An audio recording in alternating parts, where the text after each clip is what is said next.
Ya está con nosotros Jonathan Pérez, director de Revolución 3.0. Jonathan, ¿cómo estás? Hola Azul, Juan, ¿cómo están? Muy buenas noches. Buenas noches, bienvenido. Pues varios temas, ¿por qué no empezamos, si quieres, si te parece bien, por el tema fiscal? Porque tremendo boquete que hoy se exhibió de dinero que había en las arcas de Hacienda, Jonathan. Es escandalosa, ¿no? La cifra. Le pega a una de las fibras Miles más... de millones de pesos se está hablando aquí. Y le pega a una de las fibras más sensibles de la población, porque recordemos que esto que se recauda es lo que al final se traduce en servicios, en todos los servicios, de infraestructura, de luz, de agua, de obviamente educación, también de salud. Quiero darles unas cifras en 2013. Estamos hablando de unos meses después de la toma de protesta de Enrique Peña Nieto. Su sexenio, su gobierno le perdona 177,109 millones de pesos solo en ese año 2013 a grandes empresarios, entre ellos a Televisa, a otros dueños de medios de comunicación y a las empresas que prácticamente lo patrocinaron. Pero para darles un comparativo, en 2014 se hizo una reforma hacendaria, se propuso una reforma hacendaria con la que buscaban justamente recaudar 180,000 millones de pesos y se les perdona un año antes, en 2013, 170,000 a los empresarios. ¿Y en qué consistió esa reforma hacendaria, Jonathan? Bueno, las reformas hacendarias regularmente en México tienen que ver en la parte técnica, en hacer más prácticos los impuestos, significa más impuestos, significa de alguna forma ciertas atribuciones que tiene el Poder Ejecutivo y que después de forma legal los hace ley o los autoriza el Congreso para poder de alguna forma cobrar o simplificar los impuestos. Pero esto ha significado en México durante mucho tiempo, las reformas fiscales en el periodo neoliberal, hablar de más impuestos, obviamente a los trabajadores, a las empresas pequeñas y a las medianas.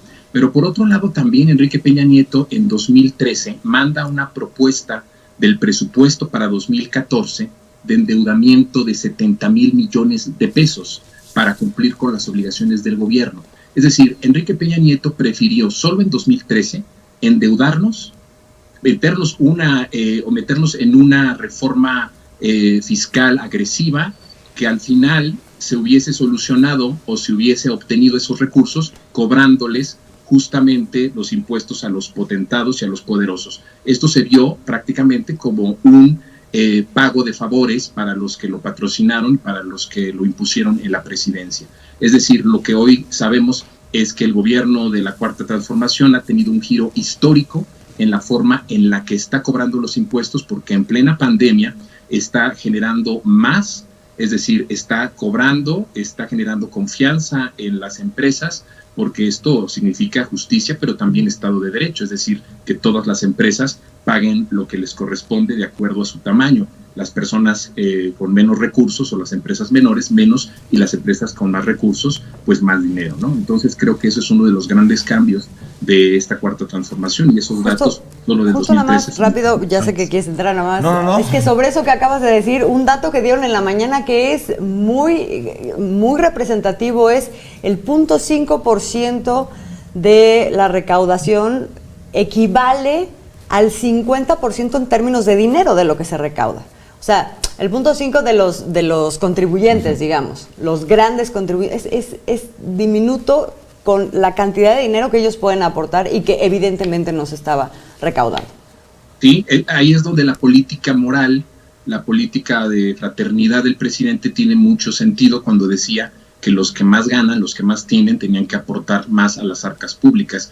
Esto sin duda es escandaloso porque significa que esos 170,000 millones solo en el 2013, pero ahora sabemos las cifras ya entre los dos sexenios de más de 400,000 millones, no fueron a las arcas públicas. Por lo tanto, esto significó que la calidad de vida de los mexicanos y de las mexicanas tuvo una reducción porque no llegaron estos recursos a ningún programa de estado de bienestar o de infraestructura.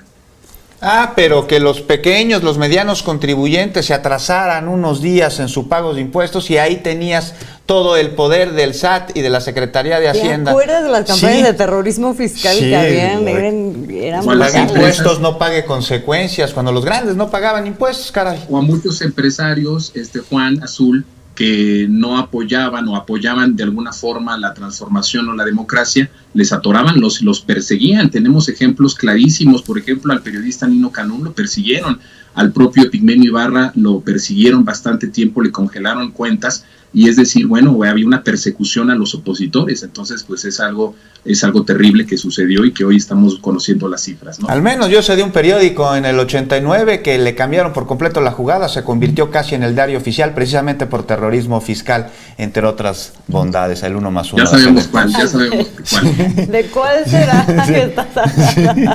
Azul, pero tenemos más temas con Jonathan. Tenemos más temas. Oye, pues estuvo duro el intercambio con Jaime Cárdenas a su salida. ¿Cómo viste ese tema, Jonathan?